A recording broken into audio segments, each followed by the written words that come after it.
Hi friends, మేము చేసే interesting videos మీ మొబైల్లో నోటిఫికేషన్గా రావాలి అంటే మా ఛానల్ని సబ్స్క్రైబ్ చేసుకోండి. అలాగే పక్కనున్న బెల్ ఐకాన్ని క్లిక్ చేయండి. Hello viewers, welcome to our channel. Friends, ఇవాల్టి ఈ వీడియోలో మనం బనానా ఫ్లేవర్ అంటే అరటి పువ్వు యొక్క బెనిఫిట్స్ గురించి తెలుసుకుందాము. మనకి జనరల్గా అరటికాయలతో కూరలు లేదా వంటలు చేసుకుంటాము, ఆ విషయం తెలిసిందే. అయితే అరటి పువ్వుతో కూడా చాలా రాష్ట్రాల్లో, అంతెందుకు మన రాష్ట్రంలోనే చాలా ప్రదేశాల్లో కూరలు చేస్తూ ఉంటారు. అయితే ఈ అరటి పువ్వుతో తయారు చేసిన వంటలు తినటం వల్ల మనకి ఎన్నో రకాల హెల్త్ బెనిఫిట్స్ ఉన్నాయి. నిజం చెప్పాలి అంటే అరటికాయ కంటే అరటి పువ్వు వల్ల మనకి హెల్త్ బెనిఫిట్స్ అధికంగా ఉంటాయి.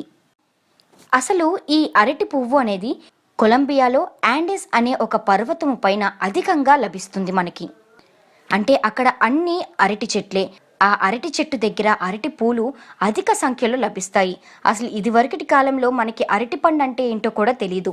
కొన్ని సంవత్సరాల క్రితం వరకు, కొన్ని వందల సంవత్సరాల క్రితం వరకు మనకి భారతదేశంలో కానివ్వండి, మరి మన చుట్టుపక్కల ఉన్న దేశాల్లో అరటి చెట్టు అనేది లేదు.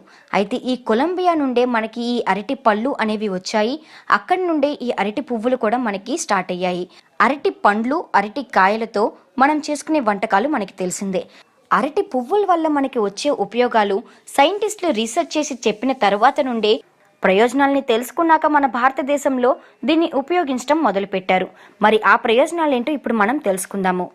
అరటి పువ్వులో మనకి స్టార్చ్ ఎక్కువగా ఉంటుంది. విటమిన్ ఏ మరియు విటమిన్ సి ఇందులో అధిక మోతాదులో దొరుకుతుంది. కనుక మనకి ఒంటిలో ఉన్న ఏ రకమైన నొప్పినైనా కూడా తగ్గించడంలో ఈ అరటి పువ్వు ఉపయోగపడుతుంది. మనం జనరల్గా ఏదైనా పెయిన్స్ వస్తే పెయిన్ కిల్లర్స్ యూజ్ చేస్తూ ఉంటాం. పెయిన్ కిల్లర్స్లో మనకి ఉండేది ముఖ్యంగా స్టార్చ్ మరియు విటమిన్ ఏ. ఈ రెండు మనకి అరటి పువ్వులో అధిక మోతాదులో కనపడుతుంది. కనుక మీకు ఇంకోసారి ఏమైనా ఒంటి నొప్పులు, నడుము నొప్పి, తలనొప్పి ఇలాంటి ఏ నొప్పులు వచ్చినా కూడా అరటి పువ్వుని ఉడకపెట్టుకుని తినండి. దాంట్లో కొంచెం సాల్ట్ వేసుకుని గనక ఉడకపెట్టిన అరటి పువ్వుని తింటే ఈ రకాల పెయిన్స్ అన్నీ కూడా దూరం అవుతాయి. ఇక అంతేకాదు, ఇప్పటి రోజుల్లో అందరూ ఫాస్ట్ ఫుడ్స్ వెంట పడుతున్నారు. ఫాస్ట్ ఫుడ్స్లో యూజ్ చేసే నూడిల్స్ తయారు చేయడానికి వేసే కొన్ని రకమైన సాసెస్లో కూడా ఈ అరటి పువ్వుని యూజ్ చేస్తారు. అరటి పువ్వుని బాగా పేస్ట్ చేసి దాని నుండి వచ్చిన స్టార్చ్ని, దాని నుండి వచ్చిన రసాన్ని వేయటం వల్ల మనకి సాసెస్ తయారవుతాయి. సాసెస్లో ఉండే జిగటితనం మనకి ఈ అరటి పువ్వు నుండే తీస్తారు అని ఎంతమందికి తెలుసు? దీనివల్ల కలిగే ప్రయోజనాలు తెలుసుకుని చాలామంది సలాడ్ రూపంలో కూడా ఈ అరటి పువ్వుని ఈ మధ్య కాలంలో సేవించడం మొదలుపెట్టారు. సో ఫ్రెండ్స్, మీకు కూడా కుదిరినంత వరకు అరటి పువ్వు లభిస్తే సలాడ్ రూపంలో ఉదయాన్నే లేవగానే మిగతా కూరగాయలతో పాటు అరటి పువ్వుని కూడా తినండి. దీనివల్ల మీకు ఆరోగ్య సమస్యలు రాకుండా ఉంటాయి.